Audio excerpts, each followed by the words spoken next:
One of the absolute all-time greats looks to be down and out until he's not.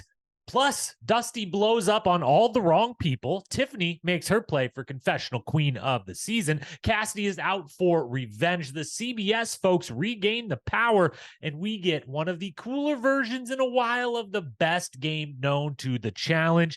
It's trivia time, baby. It's the Challenge USA 2 Episode 6 recap coming up right now.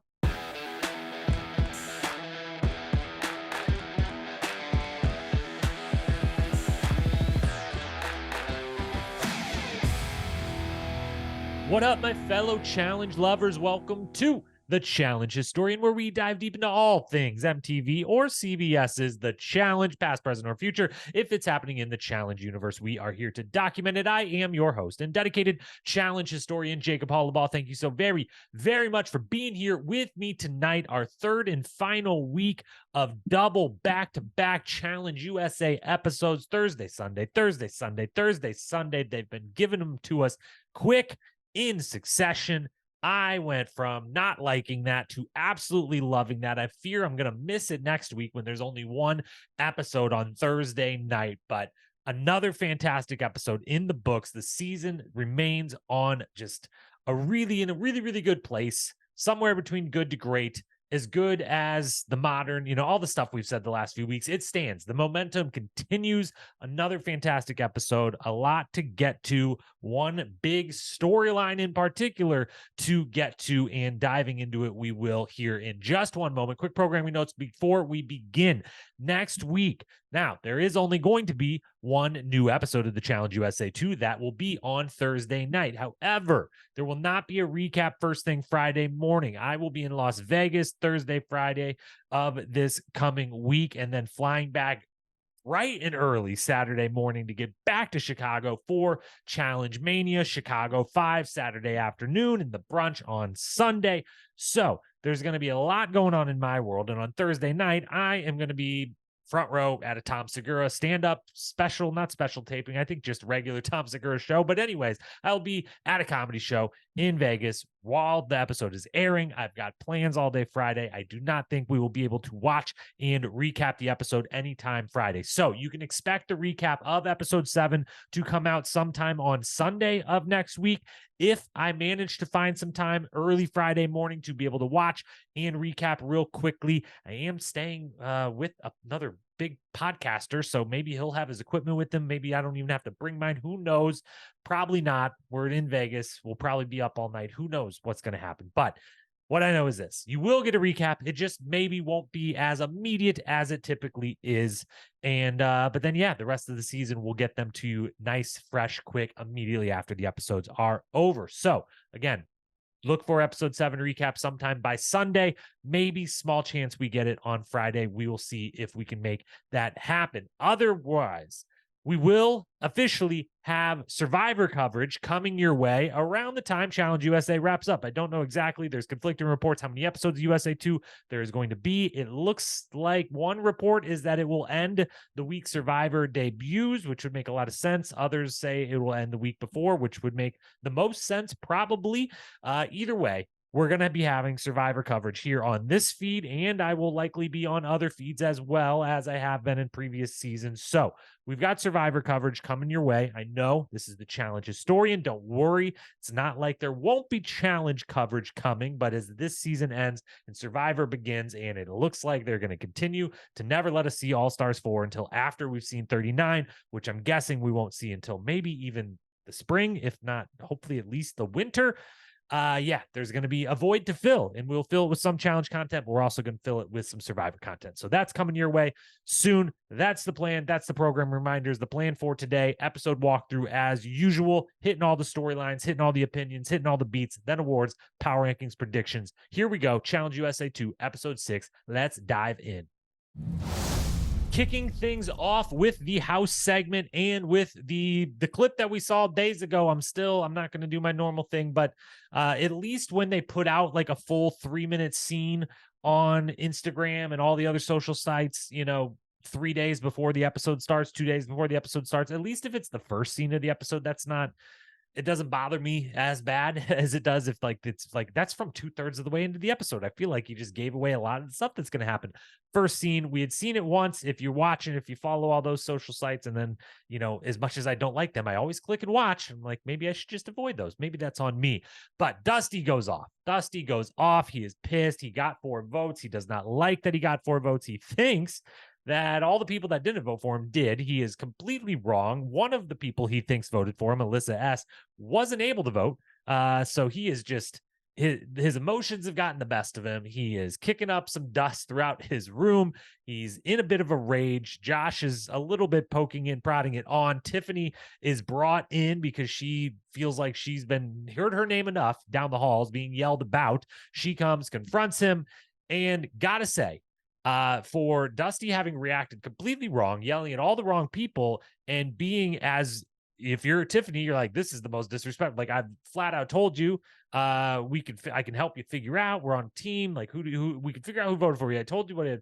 She reacts incredibly well for how wrong he is for yelling at her and just how wrong he is in general about everything he's yelling about. She reacts so well that it's like, it seems like he would be able to realize by her reaction that like, she's not that stone cold or that unbelievable an actress. I don't know. Maybe she is. I guess it could very well be. Maybe I shouldn't say that, but I would just, me watching her reaction, I'm like, that's a person who's not lying to you, Dusty. She's like trying to be like, can we calm? Like, we are on a team. Not necessarily like I wouldn't think about voting for you, but I didn't in this instance. Like, I couldn't believe that she didn't get through to him because she was just being such a calm, composed, and rational individual, and he was being anything but. Red team just in shambles. Then we get Wes calling his lovely wife, Amanda. She's the best. She's absolutely fantastic and great. Love her so much. Love the two of them so much. Love their growing family so much. And this was a wonderful call to get to see, and starts the episode's main storyline of Wes is, feeling a certain way about not just the fact that he's about to become a father, but the fact that he did leave and came to do the show one more time with his wife already pregnant. And that's obviously like, I don't have any children. I'm sure the parents out there can really like actually empathize and sympathize with this more than the rest of us can, certainly. But I can wrap my head around how ridiculously tough of a decision it would be to be like, this thing is most of my life. It's not his whole life. Obviously, Wes has a lot, as he'll always tell you. He always has, he always will. So much going on outside of the show. But the show is such a massive part of him, and really, where the publicly he has built himself up and changed himself and grown along with us. And so to not, to wrestle with the idea of, should I go do this again? Now this new thing has entered my life, and suddenly I have something that's not just as important, another big priority, the way my marriage has been, or my businesses have been, or my life and just career in general outside of the show has been, but this one actually supersedes it. And that confliction and, not being there while your wife is pregnant, worried about, as he says, if something could go wrong and like, I'm not even there, they can't even get a hold of me. That would be really, really stressful. And then on top of it, thinking like, because of all of this, is this the last one he's ever going to do? And we will talk about that later. I love him so much. It's been so fun to watch all the flashbacks, especially this episode is not the first of the season, but we get a couple different times of like the montage starting from Fresh Meat Duel all the way up to some of the more recent seasons. And, as someone who literally, like a Dusty says later in this, grew up with Wes, like Wes in real world Austin, like was in my Philly, Austin, Key West run of seasons. Well, in Denver, I always got to give those 4 seasons were my real world. That was my era, my teenage years, where I'm really looking up to these people that are only a couple years older than me. I can actually envision living a similar life. Like Wes was that guy for me all the way through the challenge, always has been. And so, yeah, I got emotional at this point of the episode, and definitely multiple times the rest of the way through. And then we turn to a different emotion. We turn to laughter and joy, because we head off to the daily challenge, and it's trivia. Trivia is amazing. It always is. It's not always the best challenge of the season, but it's always in the running for the best daily challenge of the season. And lots of times it wins the best daily challenge of the season. And this one in particular, very cool version. I loved it. I don't remember the last time I liked a new version of trivia as much as I liked this one. It's a team concept with team effort going in. I like that. I like that it's legitimately difficult questions. Like a lot of these questions were really difficult. I'm okay with in a situation where it isn't like one answer wrong and you're done, or a situation where one right answer by someone like that, the catastrophe that was the trivia on recent seasons of All Stars, where it was like Jody doesn't even get to try to answer and she's just out and she's just in elimination. Like, don't get me started on that. But if you have chance to get some questions wrong, to be up there for a little while, I want really legit difficult questions. And I like that they leaned into like, you got a team of people, so we can keep more of them the difficult version, because there's a shot in the dark that someone gets one of these right, that Chris knows what a dodecahedron is, and so I loved all that. It's physical element to it, but kind of like a random silly physical element. It like is strength and is kind of being like smart with your body, but like I just loved everything about it. It's amazing. Trivia's the best. TJ had a great time. Everyone had a great time. My favorite questions of the long list of questions, I would go with the design to be deleted is the slogan of what app? Hinge, and Michaela's amazing answer about it. That definitely, we will talk more about it again later. It'll come up in awards, but I loved that question in a moment. Tyler saying Steven Tyler, that was the lead singer of the White Stripes. It's not the most embarrassing thing ever. Like when you're like, I don't know that band, I have no idea. And so like I at least, instead of saying we don't know, I'm gonna say an answer and say a name. It's not that embarrassing, but there really wasn't like any super embarrassing answers. So I would maybe give that one like the quote unquote dumbest answer, but it's not like anyone gave Dutch as the language of Australia type of answer.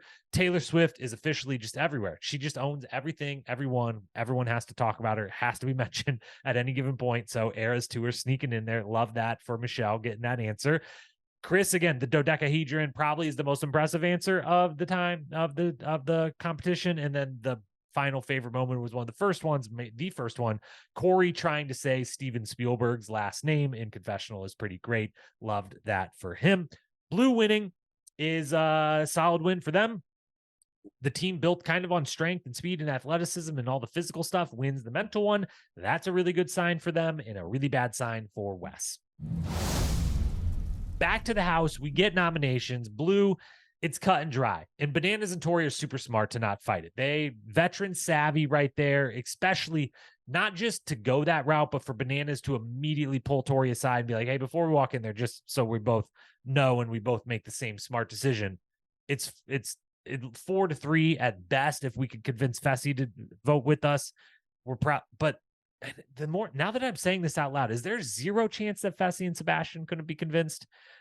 Probably not. Especially, I don't think Fessy, as there's no way he's going to probably be like, hey man, Bananas up. Well, we got to get Wes out of here. It's okay. Yeah, probably not.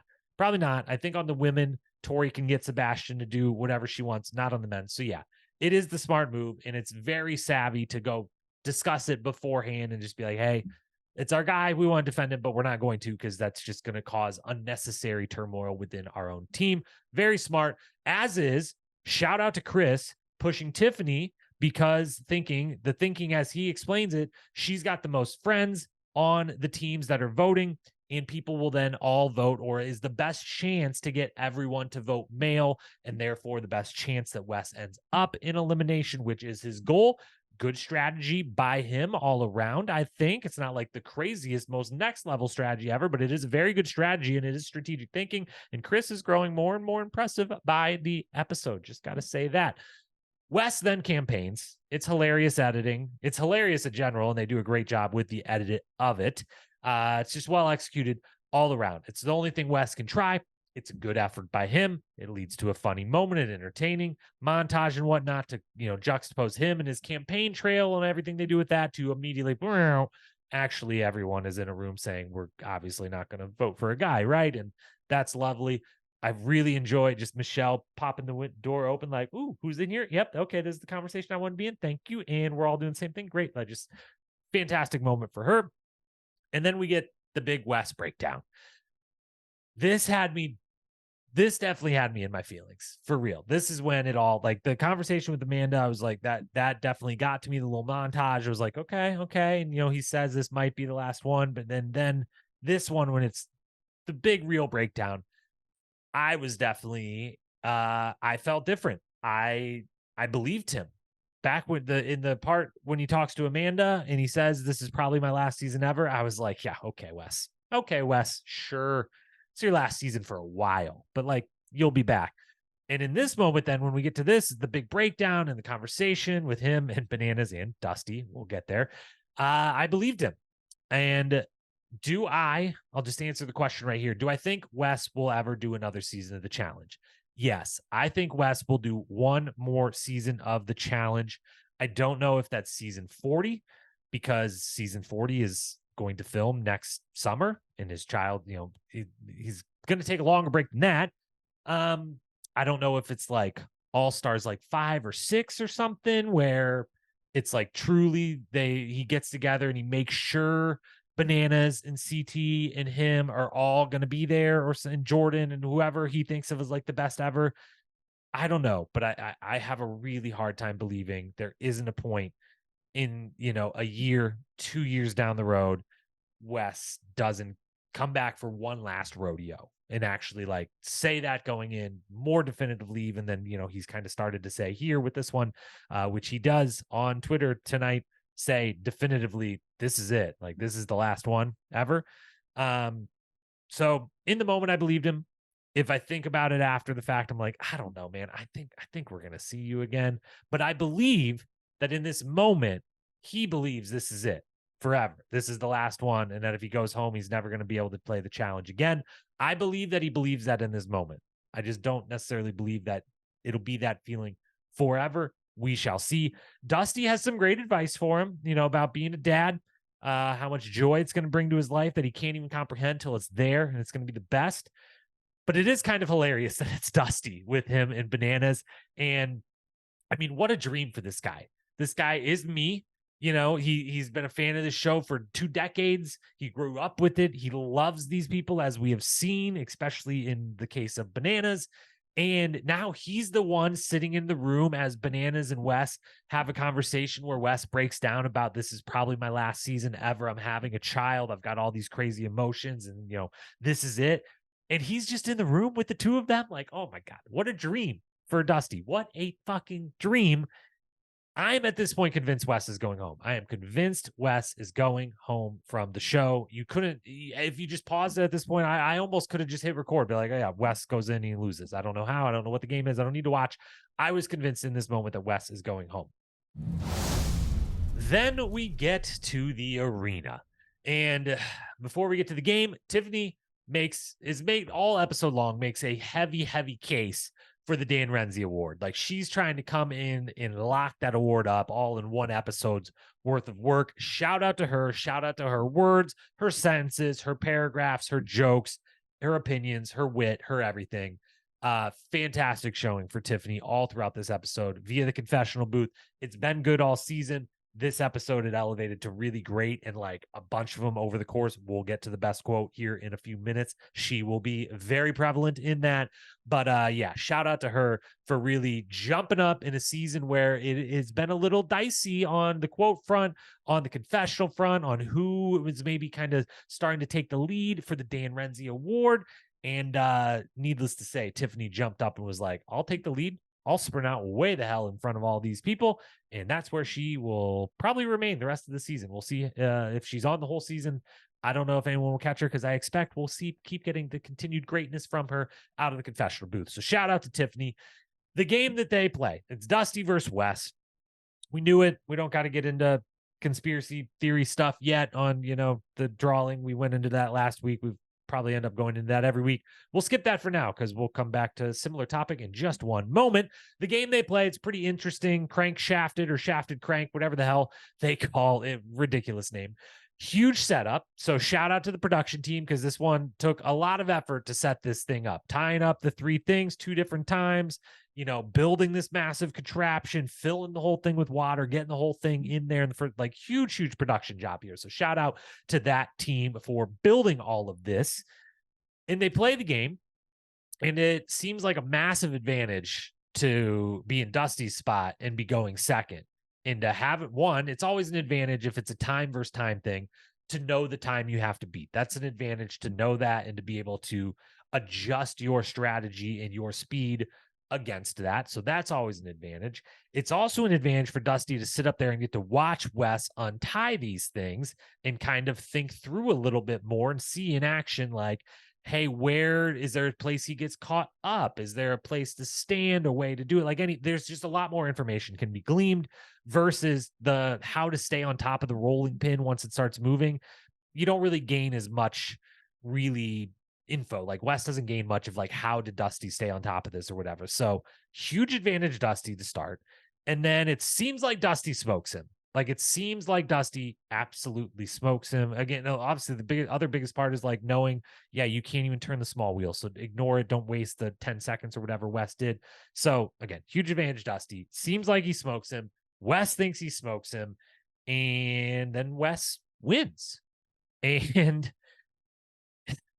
okay, this is where I'm gonna do every season there. You could pretty much like clockwork now at this point. We're whatever 6-7 seasons of coverage into the Challenge Historian podcast history.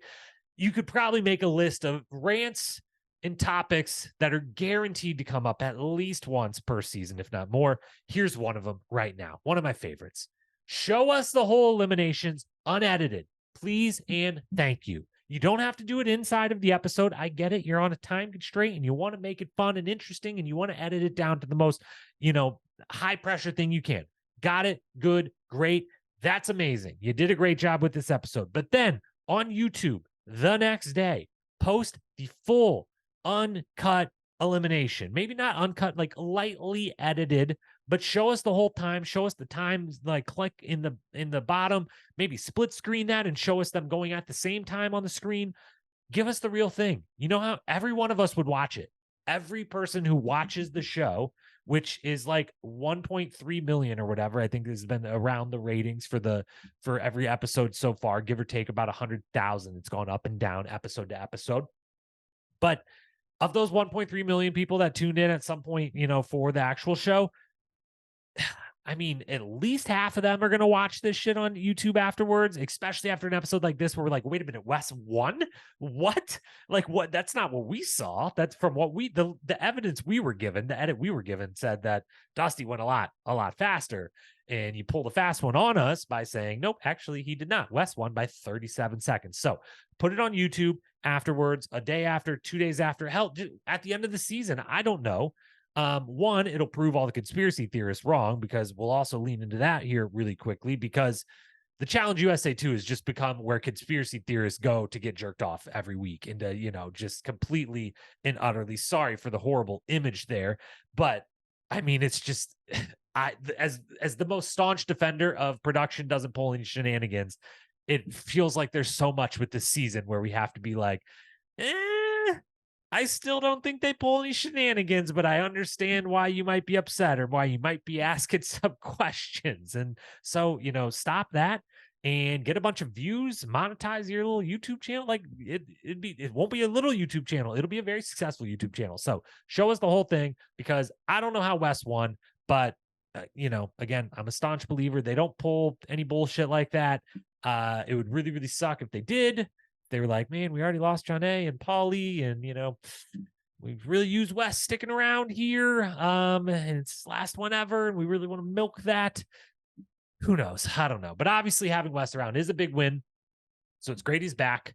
It's gonna be if he doesn't make the final now, or even if he does, whatever the last episode Wes is on is gonna be very awkward now. Because I feel like we had the big Wes goodbye, the Wes emotions, everything, and now we're gonna do it all again at some point, either when he loses an elimination, goes home, or just in the final, or he'll get to the final and he'll win. And my winner's pick will be correct. And he will go out on top with not quite back-to-back victories, but he lost world championships. If you forget that back-to-back All-Stars USA, it would be great. It's still in the cards. Dusty, it is not for him. I like Dusty. I think that if you were there with him in the house the whole time, you could probably defend Dusty and would understand a lot more. The edit he got of just this super fan who's in love with bananas, the note doesn't help or whatever, but I think that's actually defensible when you actually really think through it.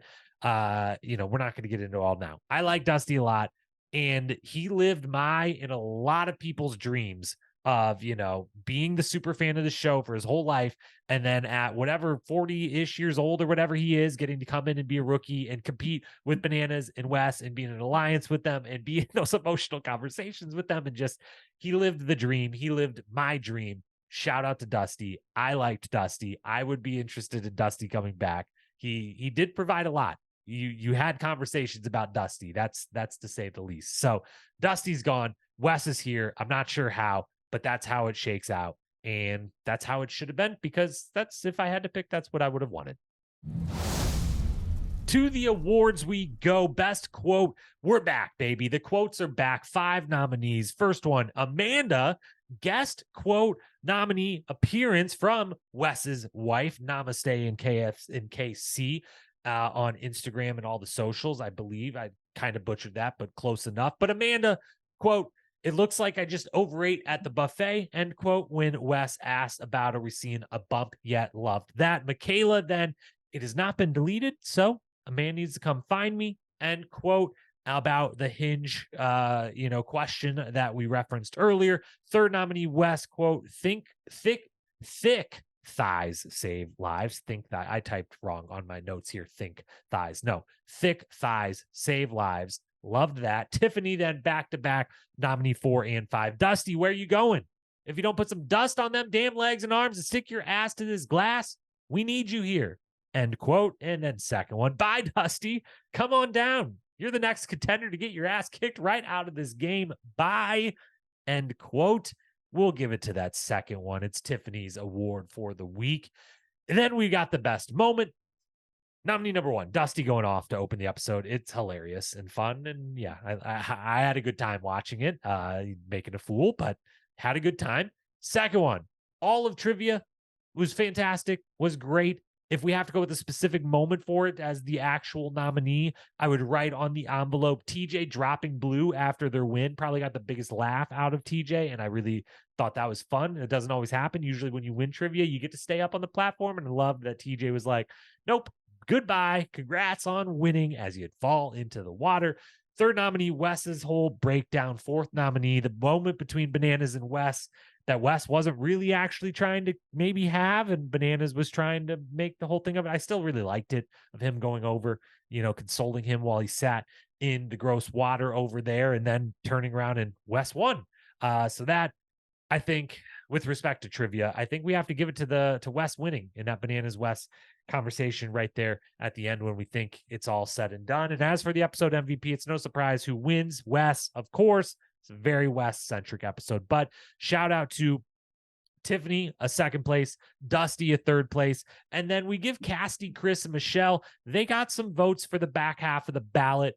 Cassidy, on her revenge tour, definitely getting a lot of spotlight here. I'm starting to, if I were to get really into my editing, like who's getting what type of edit, Cassidy is looking good here with how much we're getting of her. Even with an obvious reason to get more of her. She's on the winning team. She has a vendetta here to go against Wes, but just saying. Chris, same thing. Good episode. The strategy, confessionals, it's on the winning team. And then also Michelle, I think she's just a really, every time she's only on screen a couple times, she only has a couple confessionals. She only is kind of a part of a couple little moments. And each time, high value add, that conversation where she walks in and kind of is the big part of so no one's actually voting for a woman, right? We're going against Wes, even though it's campaign. That little moment, getting the Taylor Swift shout out, a couple fun confessionals, she gets in there too. But obviously, Dusty, Tiffany, Wes, the top 3, Wes takes home the MVP. Then we've got our power rankings and predictions. And guess what?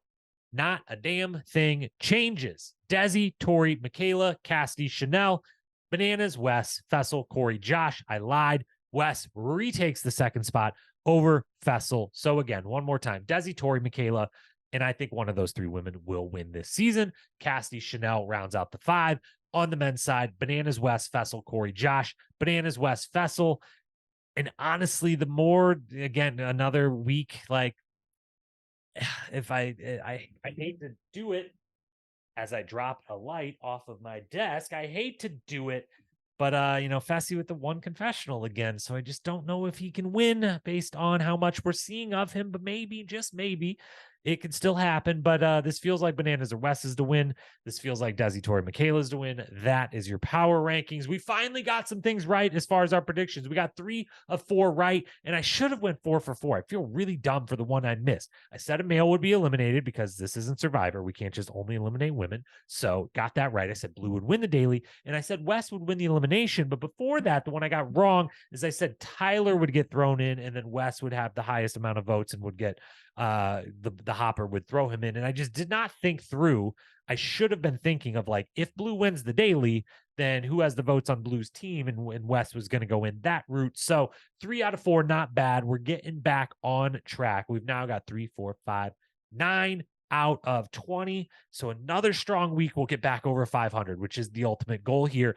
I did not prepare my predictions before clicking record. So totally off the top of the head here next week. We did see in the next week on that TJ has a big surprise and that everyone reacts kind of solemnly to the announcement, except for we see Josh Giddey jumping around on the stage. So that leads me to think that the game's going team to individual, because if anyone would be happy about that, people on red team would be the most happy, and probably Josh, who's like completely stranded over on this complete misfit team that is Reds. So that would make sense to me. And I think they're going to eventually go that way anyways. And I doubted they were going to wait all the way to the final. So I think they're changing the format next week. That's prediction number 1. That'll be at the end of the episode. Maybe that'll even be a cliffhanger. We might not know. We might just know that they are changing it. Probably just not what to. As for who will win the daily before that happens, though, I think Blue cruises. Blue's super team cruises to a daily win. And then I think another male ends up eliminated. So those aren't the most spicy of predictions. Maybe this is why you should think about them before you record, huh, Jacob? Yeah, probably should. But it's late. I just referred to myself in the third person. I never do that. Clearly, it's time for this podcast to come to a close. So those are your predictions. We're only doing 3. Change format. Blue cruises to the daily win. Another male is eliminated. I will go ahead and, add a 4th because we've been doing 4 every single time. I think Tyler will be eliminated after finally getting actual flirtation and sealing the deal on the relationship that we know goes on outside of the house.